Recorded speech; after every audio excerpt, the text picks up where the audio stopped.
Di tempat, Rock.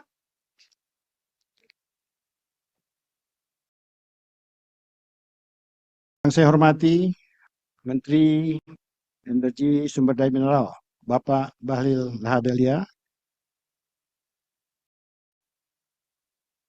Ketua dan anggota Komisi 7 DPR RI yang kami hormati, para Menteri SDM dan Wamen pada periode sebelumnya, Pak Ignatius Yonan, Pak Archandra Tahar, Pak Susilo Siswa Utomo, Pak Sudirman Said,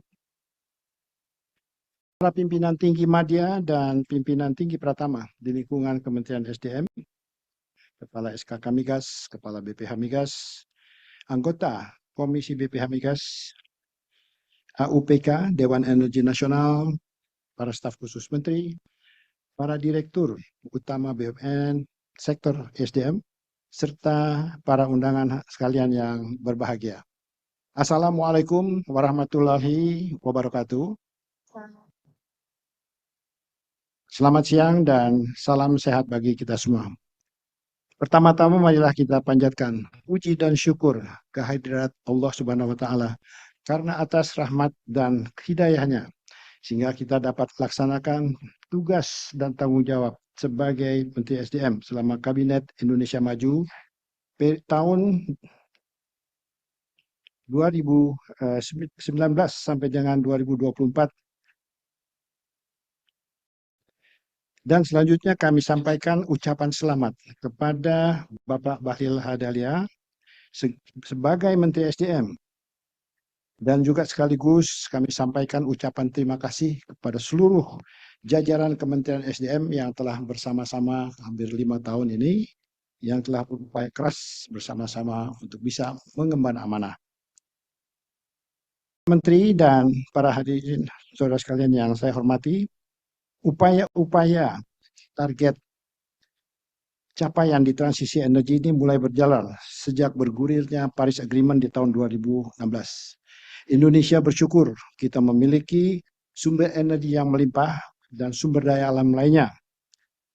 Kementerian SDM memiliki peran penting untuk bisa menyediakan energi yang bersih, menjaga ketahanan energi, serta mendorong pertumbuhan ekonomi melalui pemanfaatan sumber alam yang ada.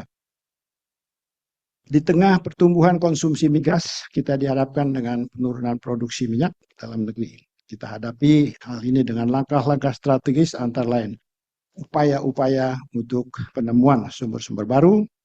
Kita lakukan juga upaya optimasi sumber-sumber yang ada dengan memanfaatkan teknologi dan pengalaman-pengalaman yang telah dilaksanakan oleh para calon partner kita. Kemudian kita juga upayakan perbaikan kebijakan agar daya tarik investasi di sektor hulu migas ini memiliki daya saing. Di samping itu, perlu dilakukan langkah-langkah peningkatan efisiensi agar kita bisa mengurangi impor dan mengurangi beban subsidi. Saat ini kita juga telah memperoleh anugerah berupa ditemukannya sumber-sumber gas yang baru, antara lain di North Canal Kaltim, yang kita harapkan akan mulai berproduksi mulai tahun 2027-2028. Kemudian juga ada blok Mandaman, kita upayakan untuk percepatan. Ini diharapkan sebelum 2030 juga bisa berproduksi, dan kita masih mendorong blok Masela yang besar ini agar bisa berproduksi pada 1 Januari 2030. Ya, di tengah historinya banyak hal-hal yang perlu kita selesaikan. Untuk itulah kita perlu membangun infrastruktur energi. Dan inilah menjadi tantangan Kementerian ini, bagaimana infrastruktur energi itu bisa kita bangun sehingga kita bisa menjamin keberadaan energi dan sekaligus juga ketahanan energi buat negeri kita ini. Saat ini kita sedang menyelesaikan beberapa proyek-proyek transmisi antara untuk gas, dan ini kita akan upayakan selesai. Tersambung dari ujung Sumatera sampai dengan ujung Pulau Jawa, kita harapkan 2028 sudah bisa diselesaikan. Sekarang ini sedang potongan yang di Jawa Tengah sedang kita upayakan, Dengan adanya ini kita bisa memanfaatkan tambahan-tambahan produksi gas yang ada di dalam negeri. Kita harus juga melakukan efisiensi-efisiensi lain antara lain konversi ya dari pemanfaatan minyak menjadi gas ya karena kita memiliki sumber gas agar impor kita bisa berkurang. Selain juga kita upayakan agar jaringan gas ini bisa didorong agar kita bisa mengurangi ketergantungan kita terhadap LPG dan memanfaatkan gas alam yang ada di antara kita. Kita merencanakan dibangunnya super grid, ya, yang memang untuk bisa mendorong masuknya, dimanfaatkannya energi baru terbarukan ke seluruh pelosok, sekaligus juga bisa membantu industri-industri processing kita untuk memanfaatkan energi bersih. Kita perlu mengantisipasi diberlakukannya cross border carbon mechanism. Ya, ini akan menjadi tambahan beban. Ini harus kita waspadai karena beberapa negara-negara sudah melakukan inisiatif untuk memberikan pajak terhadap karbon. Dalam bidang mineral dan hilirisasi kita memiliki sumber daya yang cukup besar untuk dimanfaatkan. Ya, antara lain nikel. Sekarang kita menjadi salah satu produsen eksporter nikel yang terbesar di dunia. Kemudian juga tembaga dan aluminium untuk infrastruktur, tenaga listrik, dan juga untuk keperluan lainnya. Juga timah. Nah, jadi kita masih perlu mendorong program-program hilirisasi dan saya dengan Pak Menteri Bahlil ya sudah berinteraksi. Saya di SDM, beliau di investasi, bagaimana bisa mendorong hilirisasi ini semaksimal mungkin. Ke depan, tugas-tugas di sektor Kementerian SDM akan semakin menarik, akan banyak tantangan. Kita harus upayakan untuk bisa memaksimalkan potensi sumber-sumber cadangan minyak dan gas bumi terutamanya.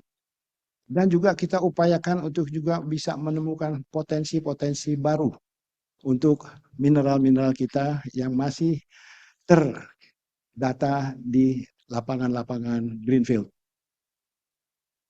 Pak Menteri dan Bapak Ibu sekalian, dalam kesempatan ini saya beserta jajaran Kementerian SDM telah menyiapkan dokumen yang berkaitan dengan program strategis di sektor SDM. Dokumen tersebut diharapkan dapat menjadi jembatan yang mampu mengakselerasi kesinambungan dalam pengambilan kebijakan Bapak Menteri SDM. Utamanya dalam mendorong percepatan pengembangan sektor SDM. Akhirnya saya ucapkan selamat kepada Bapak Menteri dan selamat bekerja. Dan saya harapkan seluruh jajaran di Kementerian SDM membantu dengan sepenuh hati mengoptimalkan seluruh sumber tenaga dan pikiran agar kementerian yang kita cintai ini bisa maju, tumbuh, berprestasi lebih baik lagi di masa mendatang. Kami yakin di bawah kepemimpinan Bapak Menteri SDM, Pak Bahlil, sektor SDM akan dapat mencapai kinerja yang jauh lebih baik. Sekian, terima kasih dan sekaligus saya pamit dan mohon maaf apabila dalam melaksanakan tugas-tugas saya di sini banyak hal-hal yang kurang berkenan dan juga kesalahan-kesalahan yang kiranya mohon dimaafkan. Billahi taufiq wal hidayah. Wassalamualaikum warahmatullahi wabarakatuh.